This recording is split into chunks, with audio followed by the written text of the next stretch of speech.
สวัสดีทุกคนยินดีต้อนรับเข้าสู่ห้องเรียนของศูนย์การศึกษาลันสังวันนี้จะพาทุกคนมาเรียนคำศัพท์ง่ายๆและที่เป็นภาษาจีนง่ายๆเนาะเรียนเพียง6นาทีเนาะทุกคน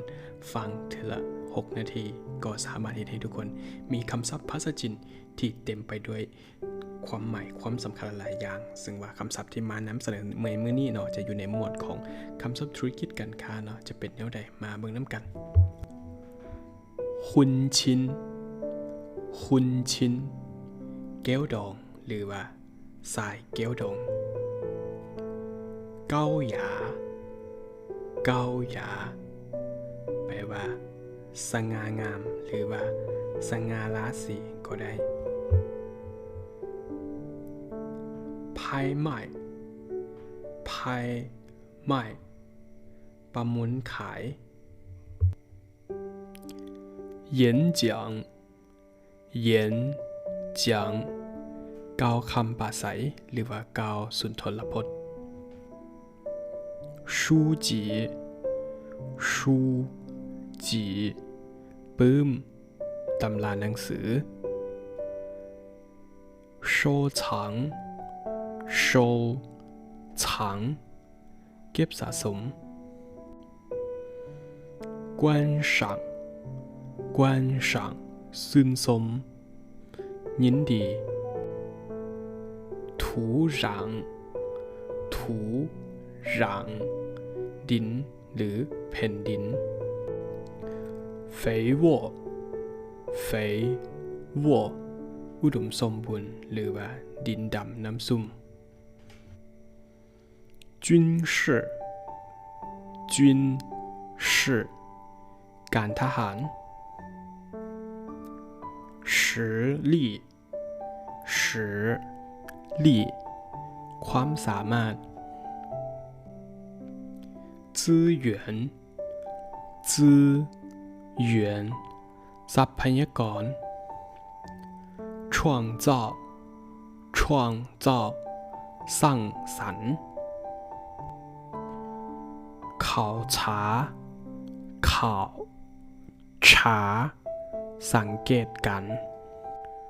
共识共识ประชามติเปลี่ยนเก๋อเปลี่ยนเก๋อปฏิรูป依靠依靠พึ่งพา决定决定ตัดสินใจ结束结束สิ้นสุด犹豫犹豫สับสน推动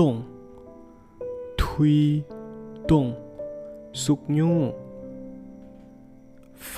展发展พัฒนา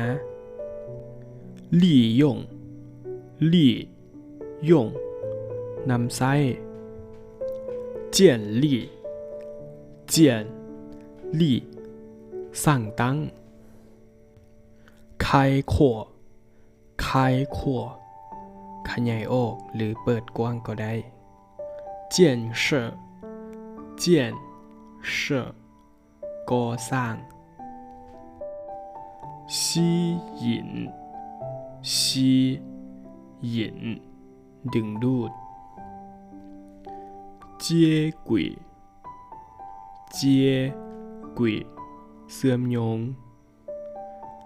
开放开放เปิดกว้าง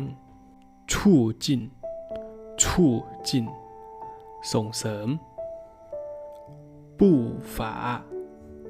步伐บาทเก้า损失费损失费ค่าเสียหาย耗损费耗损费ค่าคุยเฮียน电话费电话费ค่าโทรศัพท์水电费水电电费ค่าน้ำค่าไฟหรือค่าน้ำไฟ学费学费ค่าเทอม生活费生活费ค่าครองชีพหรือค่าใช้จ่ายประจำวัน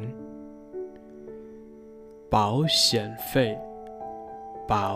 险费ค่าประกันภัย网费网费ค่าอินเทอร์เน็ต油费油费ค่าน้ำมัน路费路费ค่าเดินทางหรือค่าทาง药费药费ค่ายา费用费用ค่าใช้จ่าย旅差费旅差费ค่าเดินทางออกไปเฮ็ดเวียกอยู่ต่างแขวง免费免费ฟรี自费自费ค่าใช้จ่ายด้วยตนเอง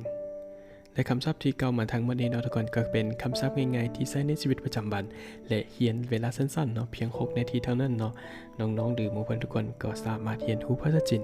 หลากหลายคำศัพท์เนาะซึ่งสามารถเอาไปนุ่นใช้ในชีวิตประจำวันและการนำใช้ภาษาจีนตัวจริงได้